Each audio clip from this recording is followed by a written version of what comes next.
Bismillahirrahmanirrahim. Assalamualaikum warahmatullahi wabarakatuh. Izin perkenalkan, nama saya Erlangga Pratama dengan NIM 1238021313129. Yang pertama yang terhormat Bapak Dr. Sukriya Iksanzam SPMSI selaku dosen pengampu mata kuliah pengendalian hayati dan pengelolaan habitat. Baik, di video kali ini saya akan menjelaskan tentang produksi agen hayati.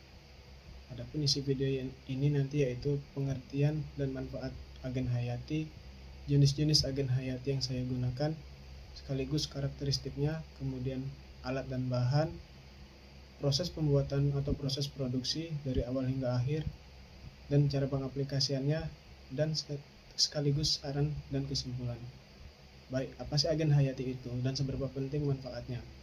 Agen hayati di pertanian adalah mikroorganisme hidup seperti jamur Trichoderma sp dan bakteri Bacillus sp. Di sini biasanya digunakan atau dimanfaatkan untuk mengendalikan hama, penyakit tanaman, dan yang paling banyak digunakan yaitu untuk meningkatkan kesuburan tanah secara alami tanpa bergantung dengan bahan-bahan kimia. Manfaat utamanya yaitu meliputi pengurangan residu kimia hingga 50%, bisa meningkatkan ketahanan tanaman terhadap patogen dan penyakit melalui antagonisme dan kompetisi nutrisi, serta dapat memperbaiki struktur tanah. Keunggulan lainnya yaitu yang pasti ramah lingkungan dan berkelanjutan. Dari beberapa jurnal juga mengatakan mampu meningkatkan 15-30% hasil tanaman budidaya. Lanjut, pengenalan tentang Trichoderma sp.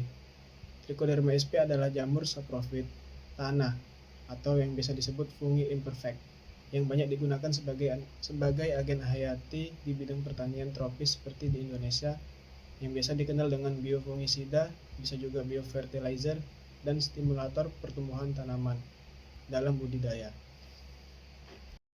Trichoderma sp dalam bentuk bubuk dari Biomagic adalah trichoderma dalam kemasan yang diformulasikan secara kering yang berasal dari spora dan miselium jamur yang sudah dikeringkan dengan bahan pengisi seperti talc powder, tapioka, gula merah dan bawang putih, dan bubuk untuk stabilitas. Dengan karakteristik warna dan tekstur yaitu halus seperti tepung, berwarna hijau kekuningan yang samar, tidak berbau tajam. Sediakan 5 liter air, kemudian berikan 5 sendok makan ke dalam air trichoderma yang akan kita gunakan. Dan langkah selanjutnya kita tambahkan E4 ke dalam air yaitu kurang lebih 20 ml atau 2 sendok makan. Lalu kita aduk dengan merata. Kemudian simpan dan biarkan selama 3-5 hari, dan jika sudah itu siap untuk dipakai. Dengan ciri yang sudah berhasil yaitu ada endapan hijau kecoklatan dan akan berbau asam seperti tapai. Itu berarti fermentasi berhasil dan siap digunakan.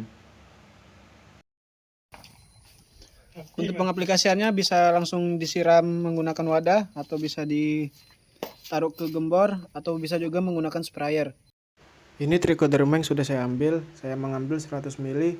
Untuk pengocoran bisa kita hitung dengan 1:10, yang berarti kita menggunakan air sebanyak 1 liter untuk 100 ml trichoderma yang sudah jadi.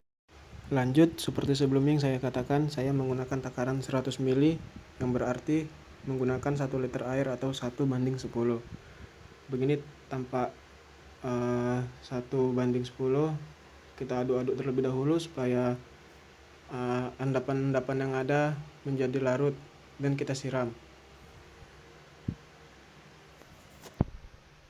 Siram secara merata pada tanaman. Saya mengambil contohnya pada tanaman serai.